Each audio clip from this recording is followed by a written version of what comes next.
तो hi everyone, आज हम इस वीडियो में HTML की table tag and list tags के बारे में बात करने वाले हैं। तो सबसे पहले हम टेबल टैग के बारे में बात करेंगे। अगर हम अपने ब्राउजर पे या फिर अपने एप्लीकेशन में एक टेबल बनाना चाहते हैं, वो कैसे बनाएंगे वो देखते हैं। तो उसके लिए सबसे पहले एक टेबल टैग होता है, उसको यूज करेंगे। एंड इस टेबल के अंदर हमें दो चीज ध्यान रखनी होती है। मैं कमेंट में लिखता हूँ। एक टेबल हेड होता है, टेबल हेड हेड बनता है। उसके बाद एक टेबल डेटा बनता है, ये डेटा बनता है। एंड उसके बाद एक तीसरा बनता है टेबल रो। ठीक है, तो सबसे पहले टेबल हो गया एंड इसके अंदर दो चाइल्ड होंगे, ऐसा बोल सकते हैं इसके। एक table head and table data, उन दोनों के लिए हमें टेबल रो बनानी होगी। तो सबसे पहले हम क्या करेंगे, हम बनाएंगे टेबल रो, टी आर करके टी आर बनाएंगे। एंड इस टेबल टी आर के अंदर सबसे पहले बनाएंगे टी एच से टेबल हेड हो जाएगा। एंड सेम इसी तरह एक हम नीचे इसके बनाएंगे टी आर, वापस से इस टेबल रो में टी डी देंगे, टेबल डेटा। ठीक है, और यहाँ पे मान लेते हैं हम लिखते हैं तीन चीजें, नेम, ठीक है, और इसी तरह कंट्रोल डी करके एज, एंड वापस से कंट्रोल डी करके लोकेशन मान लेते हैं। ये तीन चीजें मैं देता हूँ इस टेबल हेड को। वापस से इसके करस्पॉन्डिंग नेम टी डी। ठीक है, मैं यहाँ पे नेम देता हूँ जॉन, जॉन। ओके, स्पेलिंग शायद जॉन की गलत है, नो वरी, हम स्पेलिंग देखेंगे जॉन। ओके, उसकी एज मान लेते हैं 30 है। एंड लोकेशन उसकी दिल्ली मान लेते हैं। ठीक है, और सेम इसी तरह एक डेटा और दो लोगों, इस टेबल में दो लोगों का डेटा है तो टी आर और बनाएंगे और इसमें डाव कर देंगे। इसका नाम डाव है और इसकी एज 35 है। एंड ये यूके का रहने वाला है। ठीक है, अभी हम ब्राउजर पे अगर चले, मैं रिफ्रेश करूँ इसे, तो हम देख सकते हैं कि टेबल जैसी बन गई, जैसे ये हेडर हो गया। एंड इसके नीचे करस्पॉन्डिंग नेम इसका जॉन हो गया है, एज 35, लोकेशन दिल्ली। सेम इसी तरह नेम दूसरे वाले के लिए डाव 35 एंड यूके। तो ये अगर हमें टेबल बनानी हो तो वो ऐसे बना सकते हैं अपने HTML टैग की हेल्प से। अब क्या करेंगे, अब जैसे कि हमने यहाँ पे टेबल तो बना दी, बट ये इस सारे के सारे ये एक तो इस पे बॉर्डर्स नहीं लगे हैं एंड सारे कॉलम्स अलग अलग नहीं है। तो उसके लिए क्या करेंगे, CSS में जाके table comma TH and TR, हम तीनों को TH और TD जो है उनको बॉर्डर देंगे। तो बॉर्डर देते हैं, बॉर्डर 1 पिक्सल या फिर 1 पिक्सल ही करते हैं, 1 pixel solid red, solid red. ठीक है, सॉलिड रेड किया एंड वापस से जाके देखेंगे तो ये अभी हम देख सकते हैं कि हमारा जितने भी कॉलम्स थे वो अलग अलग हो चुके हैं। लेकिन अगर मैं अभी ये सही नहीं लग रहा, क्योंकि बॉर्डर एक तो पूरे टेबल को भी दे रखी है एंड बीच में सारे के सारे एक दूसरे से अलग अलग बॉक्सेस में है। तो इसको बस एक और प्रॉपर्टी होती कोलैप्स करके बॉर्डर, वो दे देंगे। लाइक हमने यहाँ पे ये दिया है एंड इसके साथ साथ बॉर्डर कोलैप्स कर देंगे, कोलैप्स कोलैप्स कोलैप्स। ठीक है, अब हम जाके देखेंगे तो अभी अंदर के जितने भी बॉक्सेस थे वो रिमूव हो चुके हैं एंड ये इसकी साइज अलग, अभी ये टेबल के फॉर्म में हल्का हल्का में दिखने लगा है। ठीक है, अब हम क्या कर सकते हैं कि इसके अंदर और भी स्टाइलिंग, नॉर्मल जैसे स्टाइलिंग करते हैं वैसे कर सकते हैं। मान लेते हैं हम इसके अंदर का कलर TH और TD का कलर, या फिर हम बस टेबल TH का कलर, बैकग्राउंड कलर जो है वो ग्रे रखना चाहते हैं, ग्रीन मान लेते हैं। एंड वापस से TD जो है टेबल डेटा जो है उसका कलर, बैकग्राउंड कलर हम CO कलर बॉर्डर कलर नहीं, background BAC colour, background BAC के ग्राउंड कलर, बैकग्राउंड कलर इसका मान लेते हैं ब्लू रखना चाहते हैं हम, ब्लू ब्लू। ठीक है, अब हम चल के देखते हैं ब्राउजर पे, तो हेडर का कलर अलग हो चुका है अपने ब्राउज़र का एंड पूरे टेबल का। एंड इसी तरह हमारे पास बॉर्डर के साथ साथ बहुत सारे ऑप्शन आते हैं बॉर्डर स्टाइल करके। अगर मैंने बॉर्डर यहाँ दिया है एंड बॉर्डर स्टाइल, ये रहा बॉर्डर स्टाइल के साथ साथ हमारे पास इतने सारे ऑप्शन है, ठीक है। डॉटेड और डैश्ड, ग्रुप, डबल, ऐसा करके। तो हमने अभी अपने जो यूज किया यहाँ पे सॉलिड यूज किया। अगर मैं इसकी जगह डॉटेड यूज करूँ, डॉटेड, ये नीचे रहा डॉटेड, ठीक है। अब मैं इस स्टाइल को रिमूव करता हूँ एंड चल के अगर हम देखें तो हम देख सकते हैं कि हमारा जो कलर है और जो बॉर्डर लगा था वो अभी हम देख सकते हैं कि यहाँ पे डॉटेड डॉटेड कलर के लगा हुआ है बॉर्डर, ठीक है। ठीक है, अभी हमें टेबल की अपनी साइज इंक्रीज करनी है, तो हम क्या करेंगे, पूरे टेबल को विड्थ दे देते हैं 80%। पूरे टेबल को विड्थ दी 80% एंड अब जाके देखेंगे तो हमारा टेबल विड्थ में काफी बड़ा हो गया। एंड हाइट भी इसको दे देते हैं, कुछ हाइट भी कर देते हैं 80%। अपना आई थिंक हाइट शायद, ओके हाइट हमें और देनी पड़ेगी TH और TD। इसको रिमूव करते हैं, हमें TH और TD को अपनी हाइट देनी पड़ेगी। इसको देते हैं हाइट, हाइट 200 पिक्सल दे देते हैं, मान लेते हैं डी इतना बड़ा होगा, ठीक है। तो हम नॉर्मली TH और TD को भी हाइट दे सकते हैं एंड इसके साथ साथ हम अपने बॉर्डर का कलर भी चेंज कर सकते हैं अपने अकॉर्डिंग।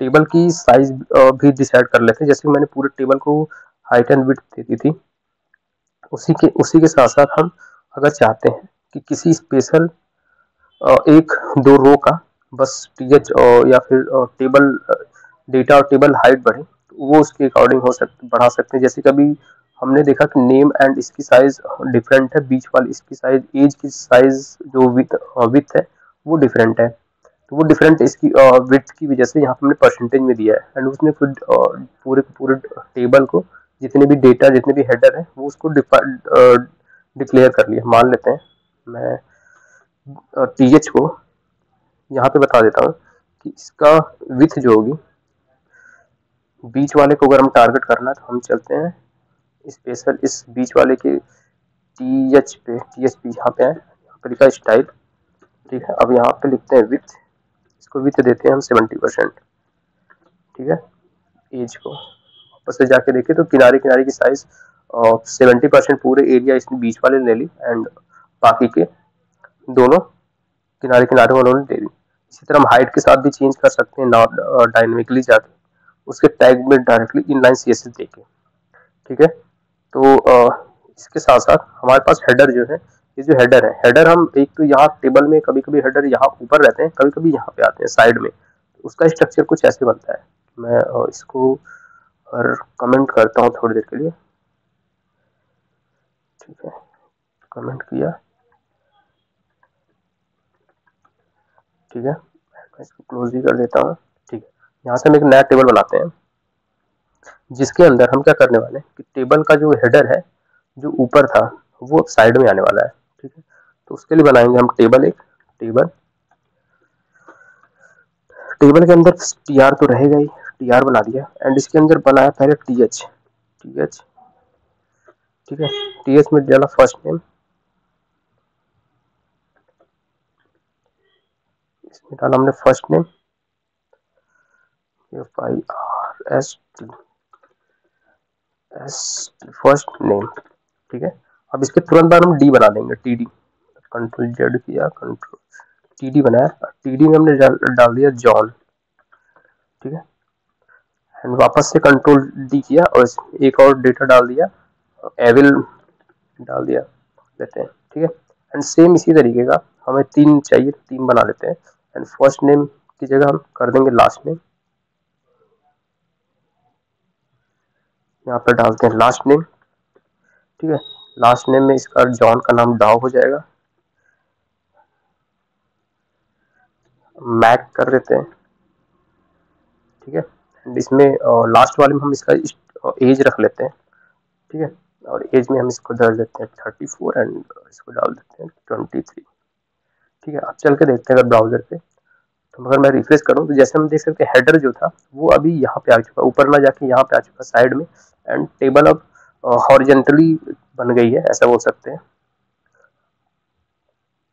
तो ऐसा कर सकते हैं। एंड इसके अंदर के एलिमेंट्स कुछ हम देख सकते हैं कि कुछ बीच में है, कुछ तो हेडर में बाय डिफॉल्ट ये सेंटर में होते हैं, एंड जो डेटा होता है टीडी के अंदर वो लेफ्ट साइड अलाइन होते हैं। तो अगर हम इसको टेक्स्ट अलाइन करके चेंज करना चाहें, लाइक अगर मैं इसके अंदर जाऊँ, टीएच जो मैंने दिया था इसको करूँ टेक्स्ट अलाइन और लेफ्ट कर देता हूँ, चल के देखते हैं। तो अभी ये लेफ्ट अलाइन हो चुका है।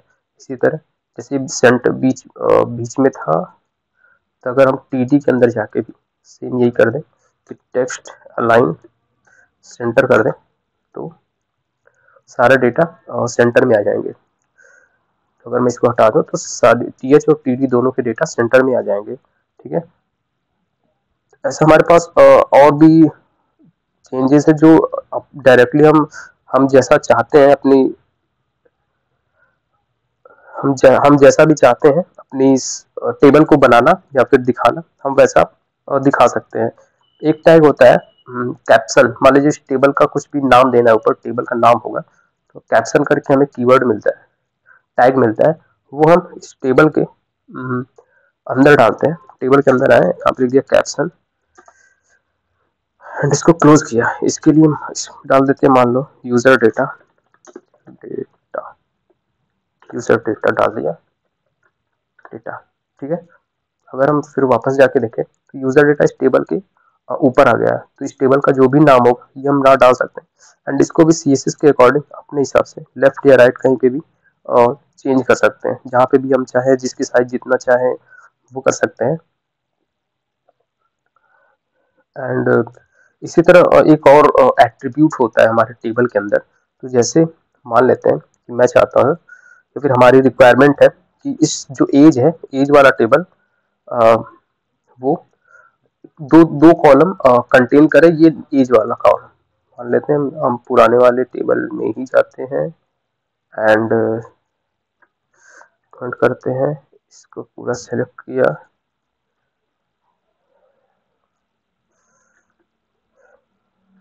तो जेड किया, कुछ गड़बड़ है, ठीक है। पूरा सेलेक्ट करके हमने अनकमेंट कर दिया, वापस से किया कंट्रोल जेड, ठीक है। मैंने इतना सेलेक्ट इसको अनकमेंट किया और वापस नीचे वाले को कमेंट कर दिया। अब ठीक है। हाँ, अभी हम क्या चाहते हैं कि हमने एज में कोई सा भी डेटा नहीं देना है, ठीक है। जो बाकी के लास्ट नेम है, एज एंड लोकेशन यहाँ पे दिया था, मैं मान लेता हूँ कि यहाँ पे एक और कंट्रोल डी किया एंड नीचे जो है एक फर्स्ट नेम है एंड लास्ट नेम है, कंट्रोल डी करते हैं, कंट्रोल डी करते हैं। ये फर्स्ट नेम है जॉन डाउ जो है वो सेकंड नेम हो गया उसका। इसी तरह विलियम सन कर देते हैं, ठीक। ये फर्स्ट नाम है, लास्ट नेम है, लेकिन इसका जो हेडर होगा ये दोनों का दोनों सेम होने वाला है। तो इसके लिए हमने ये एक ही कॉलम किया, एक ही नाम दिया, नेम, फर्स्ट नेम और लास्ट नेम दोनों नेम के टैग से जाने जाएंगे। और इसके अंदर एक पैरामीटर होता है कोलैप्स करके, कॉल स्पैन करके, सॉरी ये कॉल स्पैन होता है। इसके अंदर हम बता देते हैं कि कितने कॉलम्स को या फिर कितने इसके आगे जितने भी रोज या कॉलम बन रहे हैं उनको एक साथ मर्ज करना है। तो अगर मैंने 2 कर दिया तो ये जहाँ स्टार्टिंग इस वाले इंडेक्स से लेके इसके आगे दो कॉलम को एक साथ मर्ज करके दिखाएगा। लाइक मैं दिखा दूँ, अगर हमें जो इससे फर्स्ट नेम है लास्ट नेम है इसके दोनों, इसलिए इसने दोनों को एक साथ मर्ज करके दिखा दिया। अगर मैं यहाँ पे 3 कर दूँ, अगर मैंने यहाँ 3 किया तो वापस ये क्या करेगा, ये आगे के 3 जॉन डाउ और एज तीनों को एक कॉलम में मर्ज करके दिखा दिया एंड बाकी का एक लोकेशन है वो लास्ट में चला गया, एक नया रो बना के जिसके लिए कोई डेटा नहीं पड़ा, तो ऐसा ट्रीट कर रहा है। तो यहाँ पे अभी के लिए हमें 2 ही चाहिए, तो ये काफ़ी सही चीज़ है। एंड इसी के साथ हमें एक और मिलता है नीचे, जैसे कॉल स्पैन, ये कॉलम स्पैन करने के लिए था, इसको कमेंट करके अब हमें जैसे नीचे वाला डेटा था इसके साथ सेम चीज परफॉर्म करनी है, तो वो कैसे करेंगे? Ctrl Z करते हैं एंड इसको एंटर करते हैं एंड वापस से पूरे को सेलेक्ट करके अनकमेंट कर देते हैं। ठीक है।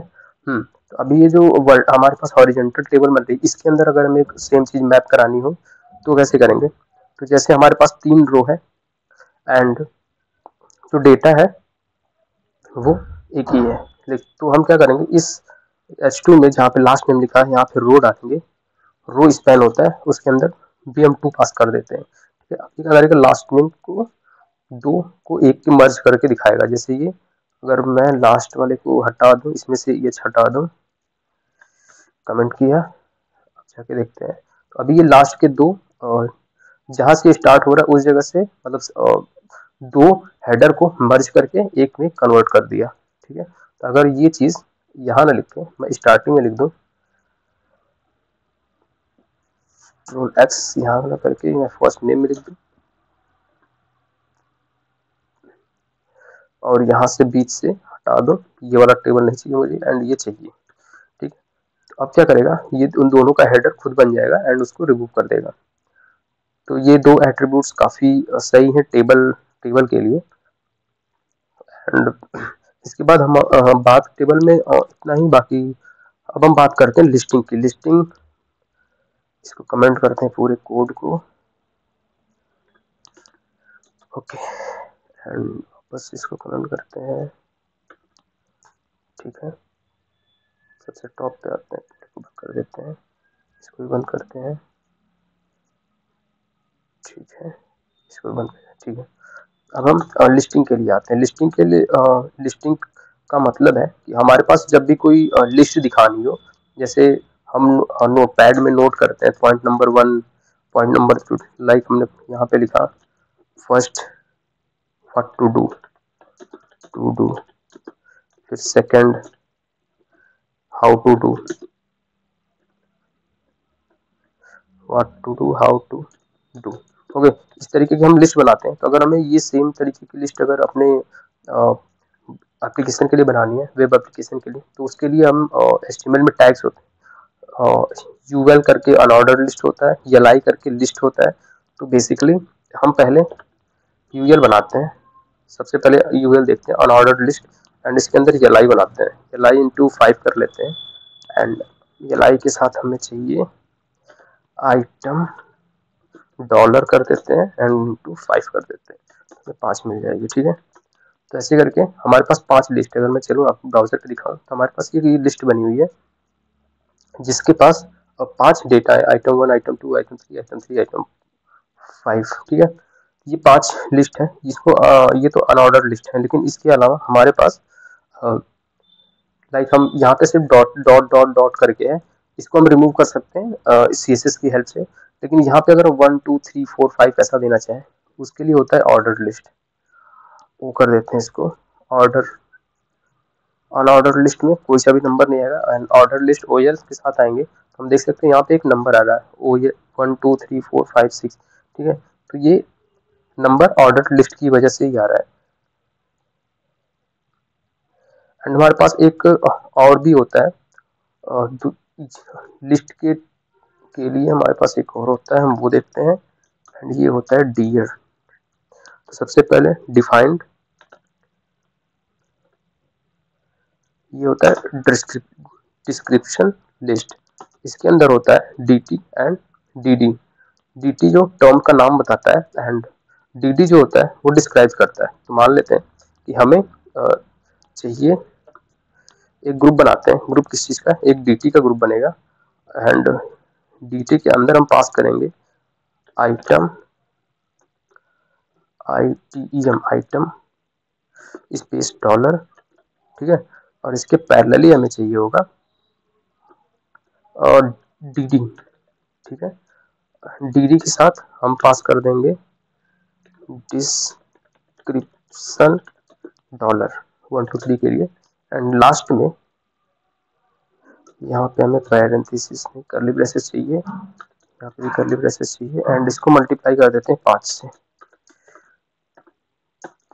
सॉरी कुछ गड़बड़ होती है। पूरे का ग्रुप बनाया।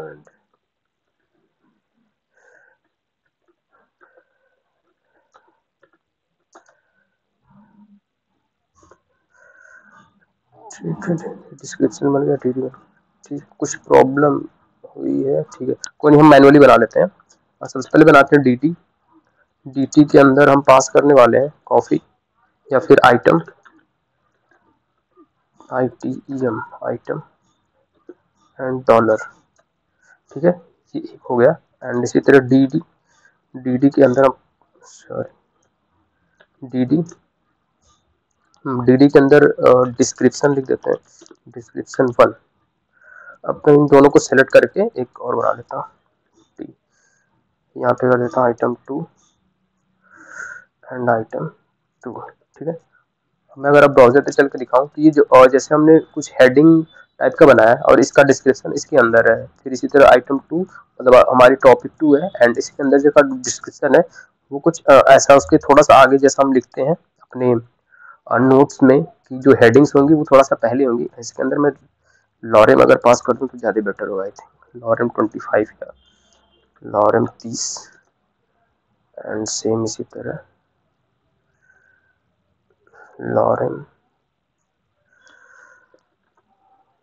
40 कर देते हैं। ठीक, अब हम देखते हैं तो हमारे हमारे जो भी अब ये ऐसा लग रहा है कि जैसे हमें कोई टॉपिक दी गई है, वो टॉपिक यहाँ पे लिखी गई है एंड उसका डिस्क्रिप्शन उसके नीचे लिखा हुआ है। तो ऐसे हम अपने पैराग्राफ्स या फिर कभी कोई स्टोरीज या फिर किसी टॉपिक पे टाइप पॉइंट टू पॉइंट करके नोट डाउन करते हैं।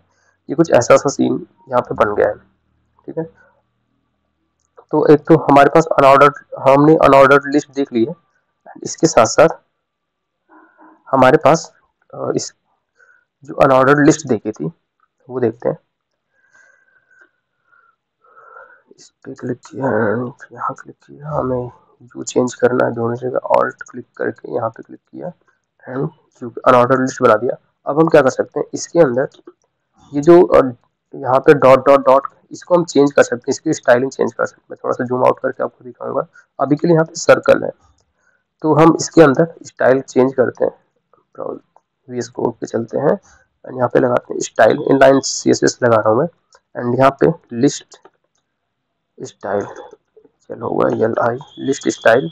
और यहाँ पे अगर मैं नन कर देता हूँ तो क्या होता है ये देखते हैं ब्राउजर पे, वो रिमूव हो गया, जो भी डॉटेड डॉटेड था वो रिमूव हो गया। नन की जगह हमारे पास और भी ऑप्शन आते हैं। नन के साथ हमें क्या मिलता है, डिस स्क्वायर, एक स्क्वायर मिलता है, हम स्क्वायर देखते हैं। तो अभी ये जो बॉक्स था वो स्क्वायर स्क्वायर टाइप का हो गया है। एंड इसी तरह हमारे पास मल्टीपल ऑप्शंस और भी मिलते हैं। हम उसकी हेल्प से अपने यहाँ पे हम चाहे तो रिमूव भी कर सकते हैं डॉटेड लिस्ट को, और अगर चाहे तो किसी और फॉर्म में कर सकते हैं।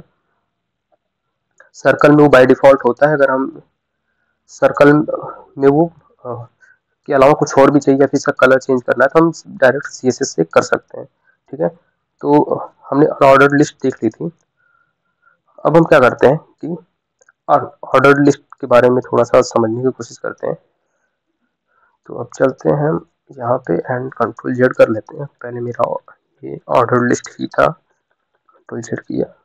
ठीक है, अब ये ऑर्डर लिस्ट है जहाँ पे ये बाय डिफॉल्ट नंबरिंग लेता है, नंबर्स में 1 2 3 4 5 6।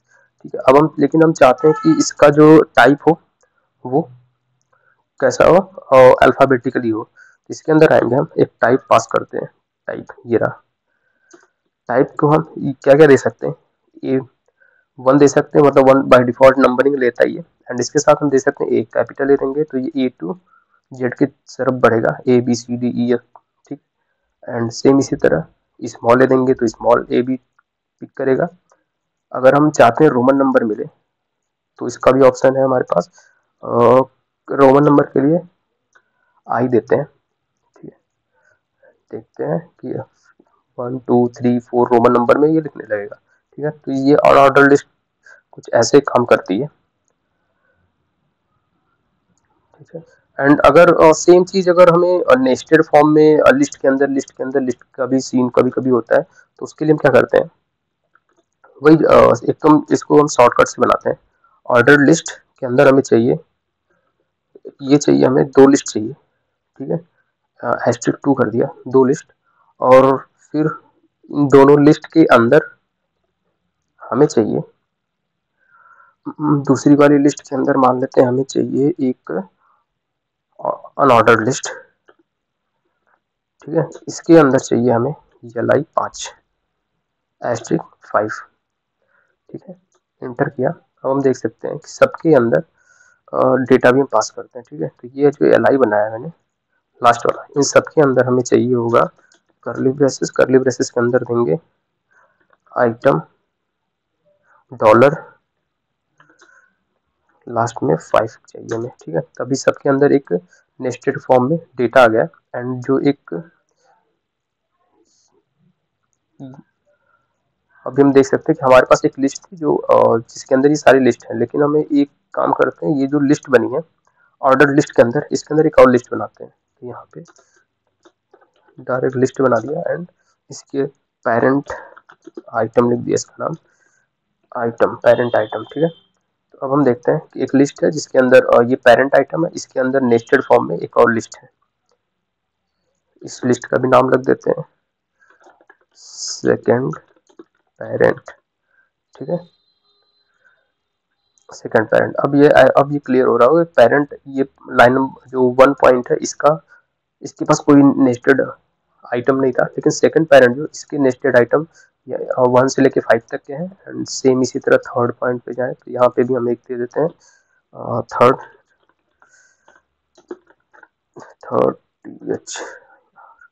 थर्ड पेरेंट, ठीक है। अब ये थर्ड पेरेंट के अंदर जो है डेटा वो यहाँ से शुरू होता है। हमने गलत दिया, इसको यहाँ से निकाल के बाहर करना होगा, पेरेंट जो है ये लाई के पास रहेगा, ठीक है।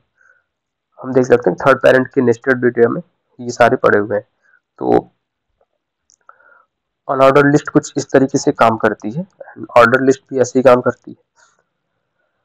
आई होप आपको समझ में आ गया होगा। अगली वीडियो में हम फिर मिलेंगे किसी नए क्वेश्चन के साथ, नए HTML कॉन्सेप्ट्स के साथ। Thank you.